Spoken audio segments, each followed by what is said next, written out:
नमस्ते। आज का मिशन रिपोर्ट विश्वास की प्रार्थना है। एलिया को एक बड़ी समस्या थी। उसने तंजानिया के हाई स्कूल से स्नातक किया था। उसे अरुषा विश्वविद्यालय से स्वीकार कर लिया गया था, जो सेवन डे एडवेंटिस्ट चर्च से संबंधित है, लेकिन उसके पास ट्यूशन के लिए पर्याप्त पैसा नहीं थे। अरुषा विश्वविद्यालय एलिया की पहले पसंद नहीं था। उसने एडवेंटिस्ट विश्वविद्यालय को अपनी उन 5 विश्वविद्यालयों की सूची में तीसरे स्थान पर रखा था, जिनमें वह अध्ययन करना चाहता है। लेकिन फिर उसने अपने दोस्त जोसेफ हाई स्कूल के एक सहपाठी को यह पूछने के लिए बुलाया था कि उसने कहाँ पढ़ने की योजना बनाए है। चलो अरुषा विश्वविद्यालय चलते हैं, जोसेफ ने कहा। एक साथ रहने अच्छा होगा। एलिया ने सोचा कि यूसुफ के साथ रहना अच्छा होगा। उन दोनों ने अरुषा विश्वविद्यालय में आवेदन किया और उन दोनों के शिक्षा में स्नातक की डिग्री के लिए अध्ययन करने के लिए स्वीकार किया गया।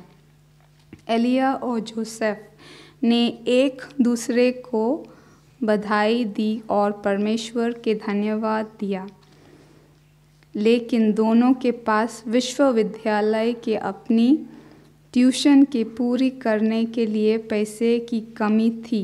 उन्होंने राज्य वित्तीय सहायता के लिए आवेदन किया। अपने प्रार्थना से एक सप्ताह पहले एलिया ने यम्बो सेवन डे एडवेंटिस्ट चर्च में एक सप्ताह की प्रार्थना में भाग लिया। पादरी ने लोगों से अपने प्रार्थना अनुरोधों को कागज के टुकड़ों पर लिखने के लिए कहा।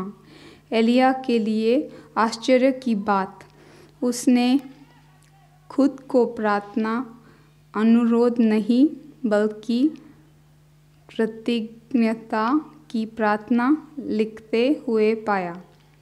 धन्यवाद प्रभु, मुझे अरुषा विश्वविद्यालय में दाखिला लेने की अनुमति देने के लिए और मेरी ट्यूशन के पूरी करने के लिए वित्तीय सहायता प्राप्त करने में मदद करने के लिए उन्हें लिखा।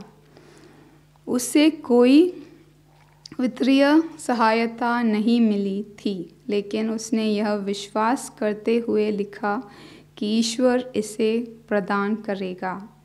शुक्रवार के एलिया और जोसेफ तंजानिया की राजधानी दार एस सलाम से उसी नदी शहर के विश्वविद्यालय तक 375 मील 600 किलोमीटर की यात्रा के लिए टिकट बुक करने के लिए बस स्टेशन गए थे। बस के टिकट का भुगतान करने के बाद जोसेफ ने अपने भविष्य के बारे में गंभीरतापूर्वक सोचा।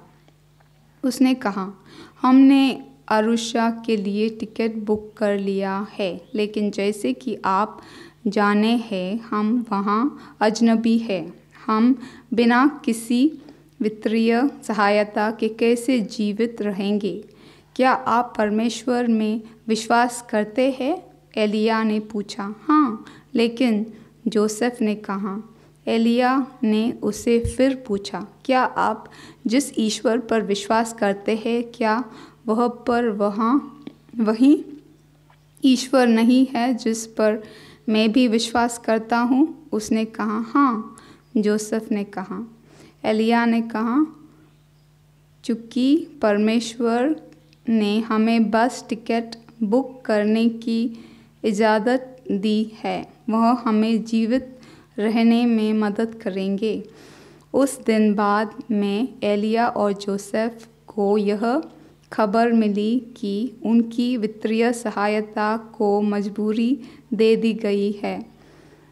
यूसुफ ने विस्मय व्यक्त करने के लिए एलिया को बुलाया।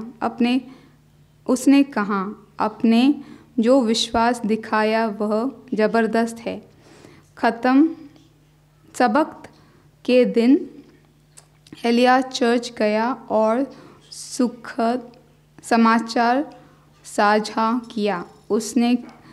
उसके लिए वह एक वास्तविक चमत्कार था। पादरी ने उसके लिए प्रार्थना की और चर्च के सदस्यों ने अरुष्या विश्वविद्यालय में उनके ठहरने पर परमेश्वर के आशीर्वाद की कामना की।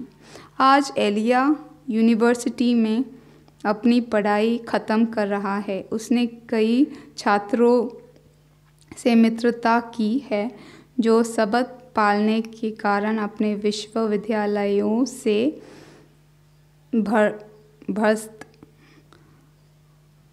भ्रष्ट होने के बाद इस विश्वविद्यालय चले आए थे। उसे पता चला है कि अगर वहाँ दूसरे विश्वविद्यालय में जाता है, वह सबत पालने नहीं कर पाता। मैंने अपनी विश्वविद्यालय यात्रा एक बेहतर शिक्षा प्राप्त करने की अच्छा उम्मीदों के साथ शुरू की और मुझे अपने निर्णय पर कोई पछतावा नहीं हो, वह कहता है। इस तिमाही के 13वें सबदान का एक हिस्सा अरुष्या में विश्वविद्यालय को एक नए बहुउद्देशीय हाल के निर्माण के साथ विस्तार चरणों में मदद करेंगे। वर्तमान में अरुष्या में हमारा विश्वविद्यालय में भवनों की कमी है। एलिया कहता है, आपको 13वीं सबदान कई कक्षाओं और कार्यालयों के साथ एक इमारत को पूरा करने की मदद करेगा जो कई छात्रों को समग्र शिक्षा प्राप्त करने की मदद करेंगे। जब आप इस तिमाही में अपना 13वां सबदान देने की योजना बना रहे हैं तो परमेश्वर आपको आशीष दे। Thank you.